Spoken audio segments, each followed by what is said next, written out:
नमस्कार। श्रीमती मोरी देवी तापड़िया कन्या महाविद्यालय जसवंतगढ़ के इस यूट्यूब चैनल पर आपका हार्दिक स्वागत और अभिनंदन करते हैं। मैं प्रवक्ता हनुमान शर्मा।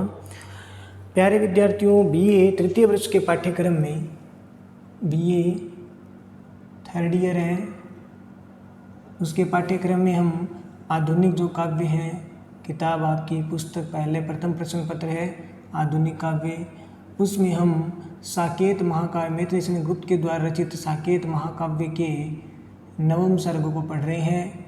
और नवम सर्ग है वो उर्मिला की क्या है, विरह व्यथा का इसमें वर्णन किया गया है। उर्मिला की विरह वेदना का वर्णन इसमें ही किया गया है। तो ये इसमें भाव इसमें बताया गया है। पाठ किसका है? मैथिली शरण गुप्त जी का है, मैथिली शरण गुप्त जी। ठीक है, तो ये इसमें पद में आप ये थर्ड ईयर के पाठ्यक्रम में आपका आधुनिक काव्य जो प्रथम प्रश्न पत्र है उसमें मैथिली शरण गुप्त जी की हम रचनाएं व्याख्या हैं वो हम पढ़ रहे हैं। तो साकेत महाकाव्य से है, तो प्रस्तुत पद्यांश मैथिली शरण गुप्त द्वारा रचित साकेत महाकाव्य के नवम सर्ग से उद्धृत है। इसमें भी उर्मिला की विरह वेदना का वर्णन इसमें किया गया है और इसमें वो अपनी सखी अपनी सेविका से है उर्मिला वो कह रही है। तो प्यारे विद्यार्थियों, अब देखिए इसमें उर्मिला अपनी सखी की से क्या कह रही है।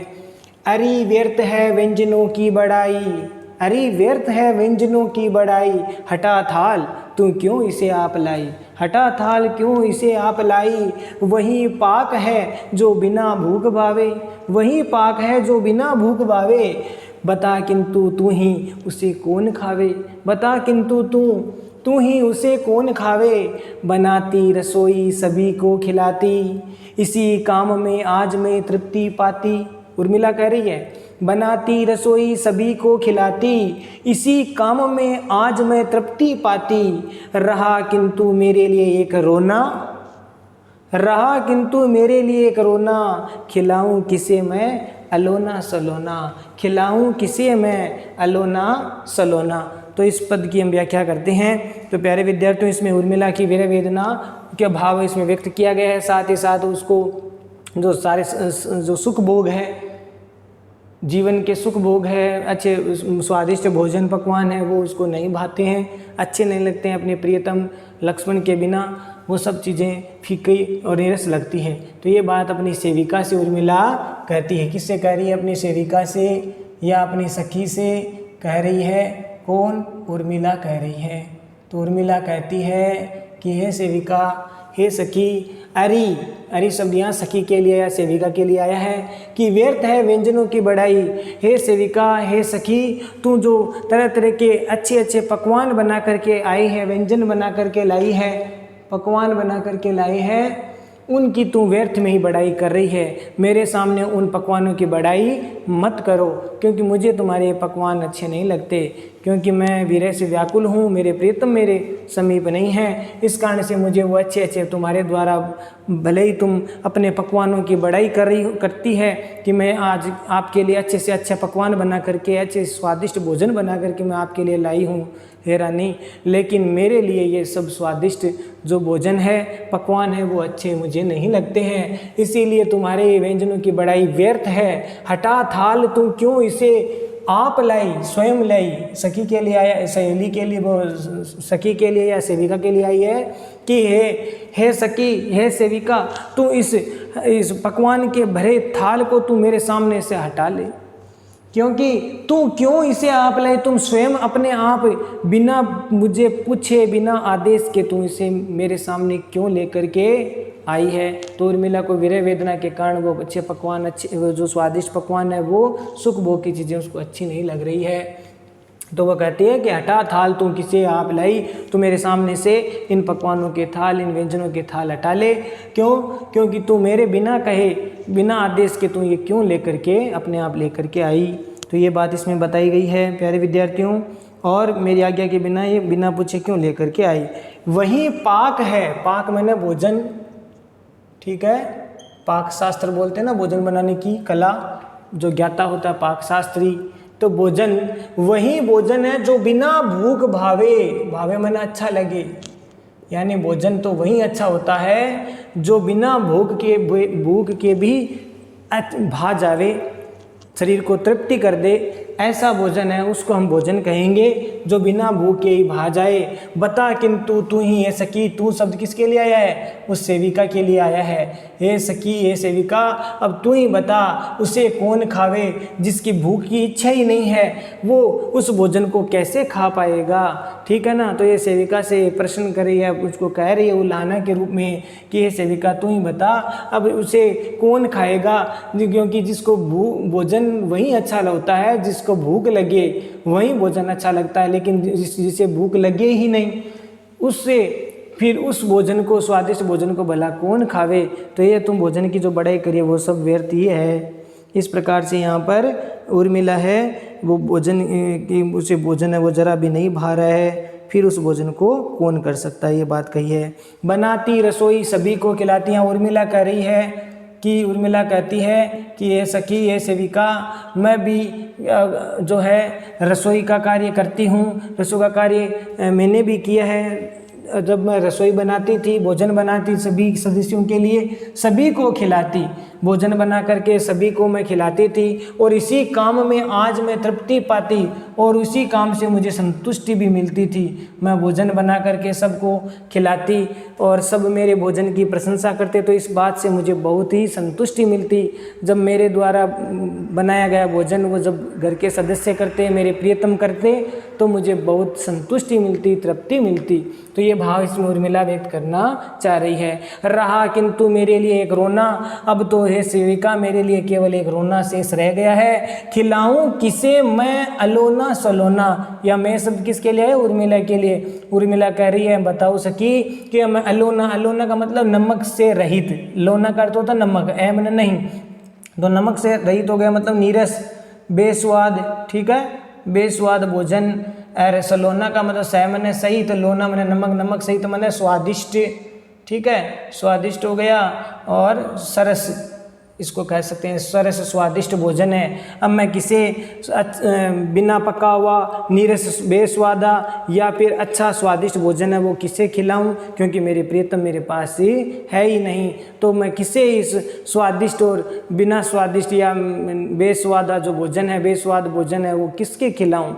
तो ये उर्मिला है अपनी विरह व्यथा को व्यक्त कर रही है कि अब तो मेरे प्रियतम घर पर ही नहीं है, और इस प्रकार के अच्छे भोजन को या रूखा सूखा या स्वादिष्ट या जैसा भी जो भोजन होता है उस भोजन को मैं किसे खिलाऊं, क्योंकि जो भोजन करने वाला जो मेरा प्रियतम है वो मेरे घर पर है ही नहीं, मेरे पास नहीं है। जो भोजन करने वाला जिसके लिए मैं भोजन बनाती थी वो तो मेरे पास है ही नहीं, तो मैं किसे खिलाऊं? तो इस बात का उसे दुख हो रहा है, किसको? उर्मिला को। तो प्यारे विद्यार्थियों भाव आपको समझ में आ गया होगा। और साथ ही साथ इसमें विशेष वाले बिंदु में आप क्या लिखोगे कि एक अच्छी गृहिणी की जो इसमें मनोदशा उसका वर्णन क्या? अच्छी गृहिणी है वो रसोई बनाती है, सभी सदस्यों के लिए भोजन पकाती है, उसको तृप्त करती है सबको। तो ये भाव है एक अच्छी गृहिणी का इसमें बताया गया है। तो ये आप इसमें लिख सकते हो, सदगृहिणी के मनोभावों का मार्मिक चित्रण इसमें किया गया है अच्छी गृहिणी का। और साथ ही साथ अलंकारों की बात करें तो प्यारे विद्यार्थियों इसमें आपके अलंकार है अनुप्रास, काव्यलिंग अलंकार का प्रयोग भी इसमें किया गया है।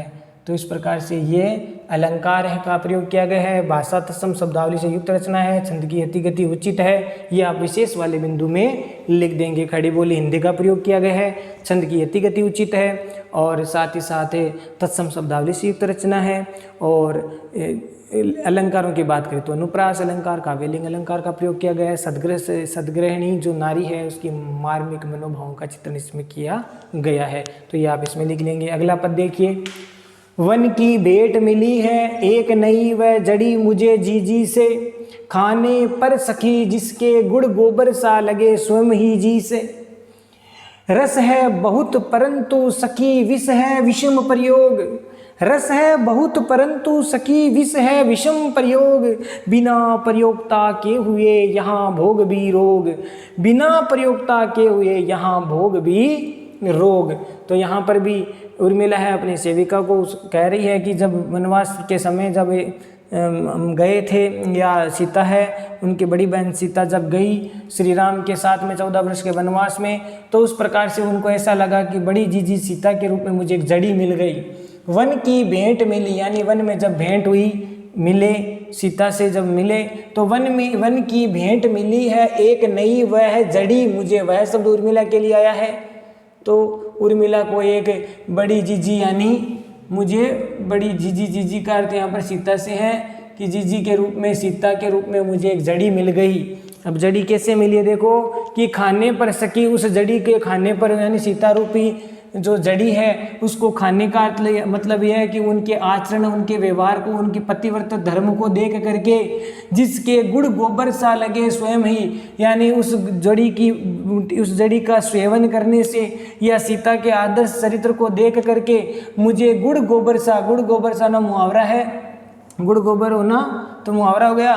तो गुड़ गोबर सा मैंने समान या जैसे लगे, मैंने लगे स्वयं ही जी से मैंने अपने मन से, मुझे तो अब सारे सुख भोग जो महलों के सुख भोग है, अच्छे भोजन है, पकवान है, वो सब के सब मुझे क्या लगे, गुड़ गोबर से हो गया। मेरा मन है उन सुख भोगों में बिल्कुल भी जो है उसमें रमता नहीं, अच्छा नहीं लगता। क्यों नहीं लगता? जैसे ही वन में मुझे उर्मिला कहती है मुझे सीता नाम की मेरी जीजी जड़ी, जो जीजी है सीता, वो मुझे जड़ी मिली और उस जड़ी का सेवन करने से, खाने का मतलब यहाँ सीता को खाने से नहीं है, यहाँ कहने का तात्पर्य ये है प्यारे विद्यार्थियों, यह सीता के आदर्श चरित्र को, पतिव्रत धर्म को, कि सीता ने श्री राम के 14 वर्ष के वनवास केवल राम को ही मिला था, फिर भी पतिव्रत धर्म को निभाने के लिए सीता स्वयं अपनी इच्छा से, स्वेच्छा से अपने पति के साथ उनकी सेवा करने के लिए वन के मार्ग को अपना लिया, वन के मार्ग में अपना कर उनके अपने पति की सेवा की। तो इस प्रकार के भाव इसमें बताया कि जीजी के रूप में मुझे एक जड़ी मिली और उसको प्राप्त करने से, उसका सेवन करने से मुझे ये जो सुख भोग है, सांसारिक जो सुख भोग है, अच्छे भोजन पकवान, रहन सहन जो भी है, वो सब के सब मुझे गुड़ गोबर सा, यानी उसमें फीका नजर है वो मुझे आने लगा। रस है बहुत, उर्मिला कहती है मेरे जीवन में, हालांकि जीवन में बहुत सारा रस है, सुख में, रस का अर्थ यहाँ पर सुख भोग है, रस का अर्थ क्या है, सुख भोग, जीवन में बहुत सुख भोग है, परंतु सखी, हे सखी, विष है विषम प्रयोग, यानी इस जहर का विषम मैंने विरुद्ध जो प्रयोग है वो हो रहा है, इस जहर का भी विरुद्ध प्रयोग हो रहा है। बिना प्रयोगता मैंने उपभोग करने वाले, अब उपभोग करने वाले कौन है, उनके पति, उर्मिला के पति कौन, लक्ष्मण। अब लक्ष्मण है वो इन सारे सुख भोगों का जो उपभोग करने वाले हैं वो भी यहाँ नहीं है, बिना प्रयोगता के हुए यहाँ भोग भी रोग, यहाँ सुख भोग भी रोग के समान हो गए हैं, यानी जो उपभोग करने वाले जो थे मेरे प्रियतम वो नहीं है, इसके कारण जो सांसारिक जो सुख भोग है वो सब के सब रोग में बदले गए हैं, अर्थात मुझे अब कोई भी चीज़ अच्छी नहीं लगती है, ये यहाँ पर उर्मिला भाव व्यक्त करना चाहती है। क्योंकि यहाँ तो जो सारे सुख भोग है उसको उपयोग करने के कारण नहीं करने, उपयोग जो प्रयोगता है वो नहीं होने के कारण रोग बन गए हैं। कहने का तात्पर्य है कि मेरा जो प्रियतम है वो क्या हो गया, वनवासी हो गया है, मेरे प्रियतम वनवासी हो गए हैं, और वनवासी होने के कारण उनके जो महलों के जो सारे सुख वैभव संपदा सुख भोग थे वो कि सब मुझे अब क्या लगती है, नीरस लगती है, फीकी लगती है, मुझे अब सारे जो सुख भोग है वो बिल्कुल भी भाते नहीं, अच्छे नहीं लगते हैं। तो यहाँ पर ये भाव भी व्यक्त हुआ है, और अगर उस सुख भोगों को प्रयोग करना भी चाहें तो वो मुझे विष के समान है, वो क्या है, रोग को बढ़ाने वाले हैं। अगर मैं प्रियतम के बिना इनका सुख भोग करूं तो वो मेरे प्रियतम के बिना वो सब विष है, विषम प्रयोग, यानी जहर के समान विरुद्ध, जीवन के लिए हानिकारक है, वो मुझे लगते हैं। तो प्यारे विद्यार्थियों, आशा करता हूँ ये जो पद है आपको समझ में आ गया होगा। अलंकारों की बात करें तो अनुप्रास है, विनोक्ति अलंकार का प्रयोग भी इसमें किया गया है, अनुप्रास है, विनोक्ति अलंकार का प्रयोग इसमें किया गया है, और साथ ही साथ इसमें आपके रूपक और उपमा अलंकार का भी प्रयोग किया गया है, रूपक और उपमा अलंकार का प्रयोग किया गया है। खड़ी बोली हिंदी का प्रयोग है, और आपके छंद की यति गति उचित है, या विशेष वाले बिंदु में लिखेंगे। और उर्मिला को अपने पति के बिना सारे सुख भोग नीरस लगते हैं, ये भी बात आप लिख सकते हैं। और इसके साथ अब अलंकार भी ये लिख लेंगे, अनुप्रास विनोक्ति रूपक उपमा अलंकार, और तत्सम शब्दावली रचना का जो है इसमें प्रयोग किया गया, तत्सम शब्दावली है वो प्रयोग की गई है। साथ ही साथ मुहावरेदार वाक्य भी इसमें किए हैं, गुड़ गोबर सा होना, ये मुहावरेदार वाक्य भी इसमें प्रयोग किए गए हैं। तो प्यारे विद्यार्थियों, आज के लिए बस इतना ही। अगले आगे जो वीडियो है उसमें हम साकेत के नवम सर्ग से और जो पदों की व्याख्या हम करेंगे। तब तक के लिए चैनल को ज़्यादा लाइक शेयर और सब्सक्राइब करते रहो। जय भारत जय हिंदी।